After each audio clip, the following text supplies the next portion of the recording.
During the popularity of the original Epic Mickey, there are several books released. Most of these books revolved around the first Epic Mickey, like a game guide or a novelization of its story. And there were very few Epic Mickey expanded media with original stories. In fact, one of the only examples is the Epic Mickey prequel comic anthology, Tales of Wasteland, which contains several stories that take place before the Thinner disaster, which kinda messes up the Epic Mickey timeline a little bit, but whatever. It was announced in July 2010 at Comic-Con, before Epic Mickey had even gotten a release date.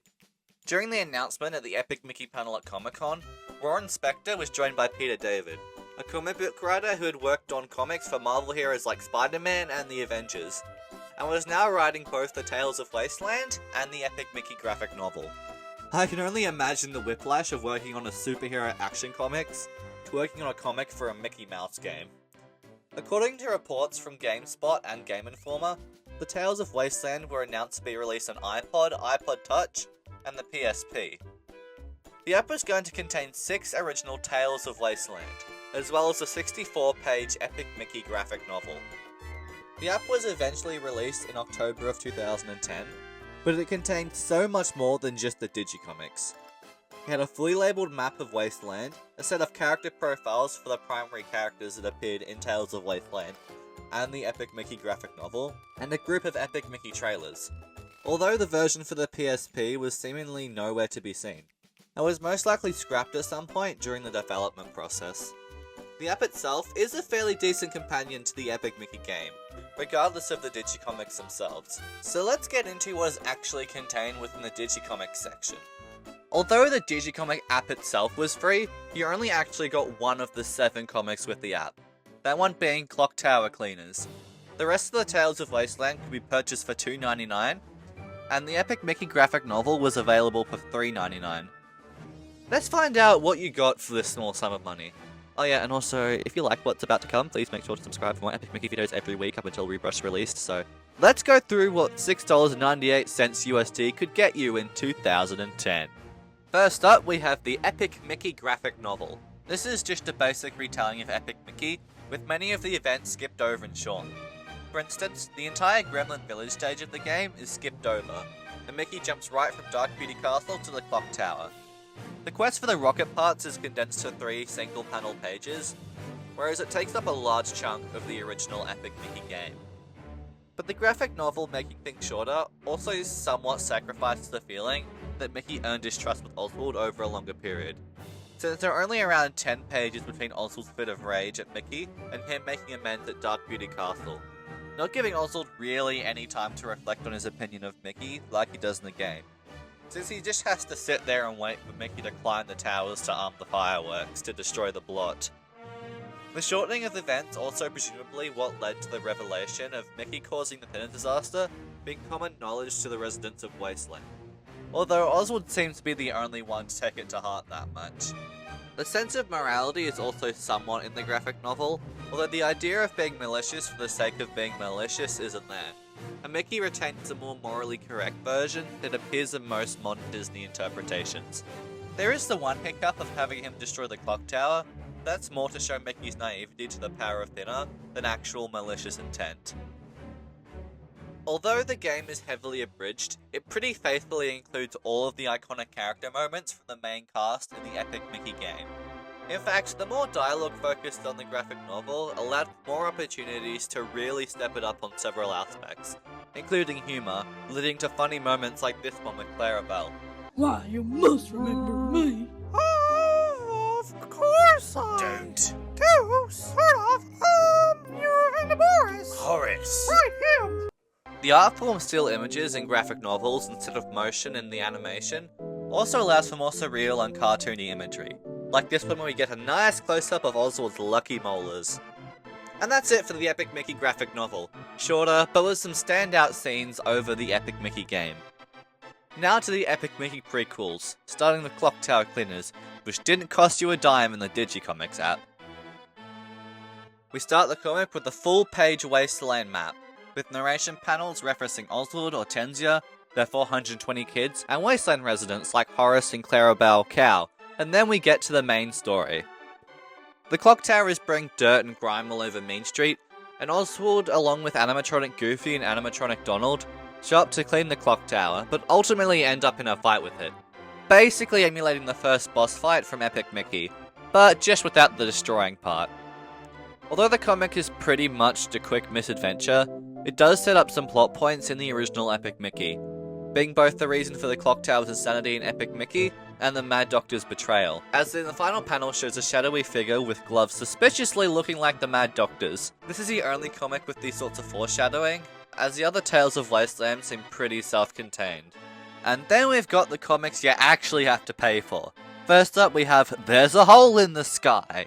This is one of the comics that really leans into Oswald's forgotten status, with him trying to reach a hole that has appeared in Wasteland's sky with the help of all 420 of his kids.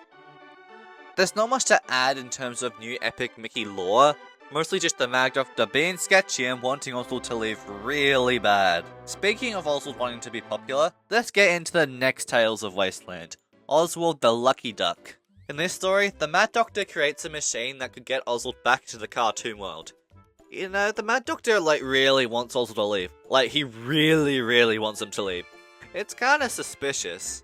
The machine revamps Oswald into a slew of different characters, like a lucky duck, a zombie rabbit, and a lucky devil. This comic is also one that very much leans into the aspect of Oswald feeling forgotten by the cartoon world, and his status as an outdated Mickey Mouse.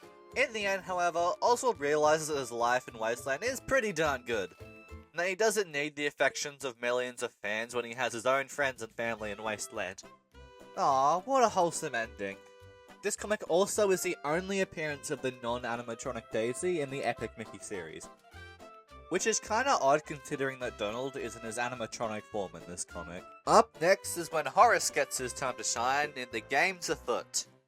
Oswald's feet are stolen, guess that's the downside of having detachable body parts, and it's up to Horace to solve the case. The culprit is none other than Big Bad Pete, who stole Oswald's feet to kidnap Hortensia for some reason. He also borrowed a flying machine from the Mad Doctor, who seems to be quite careless when it comes to lending his stuff out to people. Horace wins, of course, and Oswald gets hit in the head with a bunch of roof shingles, knocking him out for a few pages. This comic plays with the film noir detective niche kind of media, mostly by giving Horace a first-person narration caption, which he utilizes to his full potential. Yeah, there's not much more to say, so let's keep it going. In The Rubbish Club, Oswald and Horace go from friends to rivals as they try to outshine each other with elaborate stories that definitely happened, involving shark lawyers, American cheese, and no parking zones. Horace and Oswald fight over who should win the Rubbish Cup with their tall tales, until Donald shows up with his own story about a giant duck, which seems to be more reality than fantasy, as the giant duck bursts through the roof of the Misadventurers Club. This comic is also one that pulls from Oswald's need to be noticed and admired, which carries over from the Epic Mickey graphic novel, as Oswald's burst of outrage at Mickey Junk Mountain is caused by thinking Mickey would steal his spotlight as Wasteland's champion. The main setting of the comic is in the Misadventurers Club, which is a spin on the Adventurers Club, a themed club at Walt Disney World which started operations in 1989 and ceased operations in 2010, shortly before Epic Mickey was released, although the club's casts have reunited for shows every so often in the last 15 years. Now saving the best for last, we have One Scary Night, where Oswald is dared by Pete to spend a night in Lonesome Manor, and of course Oswald is too proud to turn it down. One particular ghost seems to be head over heels for Oswald, and he makes his grand escape along with animatronic Goofy and Donald. Oswald is initially let down since he chickened out and didn't last the night, until a bunch of ghosts come out running out of Oswald's house, absolutely terrified of Oswald's 420 kids, after Ghost Pete dared them to spend a night there. The ghosts declare Oswald the bravest soul in Wasteland, after he tells them that he has to deal with the bunny kids every single day. And they all live happily ever after. This comic has some hints of Oswald's need to be Wasteland's #1 toon, and his hate for Mickey Mouse, as Donald compares their haunted adventure to one of Mickey's. Oswald flips his lid and proceeds to do the exact opposite of what Mickey did. I'm sure this is the only time Mickey's named in the Tales of Wasteland, although he is alluded to and referenced visually many other times. Oswald's hand also turns white for a panel, making him even more of an older version of Mickey than he already is. Aside from that though, the comic is just an average cartoon story with some wacky hijinks thrown in. And that's all the Tales of Wasteland, and the graphic novel. Although these comics were predominantly in the Digicomics app, they did receive several print editions, including in an issue of Topolino magazine in 2010, along with an interview with Warren Spector and a page on the then upcoming Epic Mickey. Okay, that's it for this week. Make sure to come back next week as we head further up the mountainside to find out the truth of Mickey Junk Mountain. Part 2.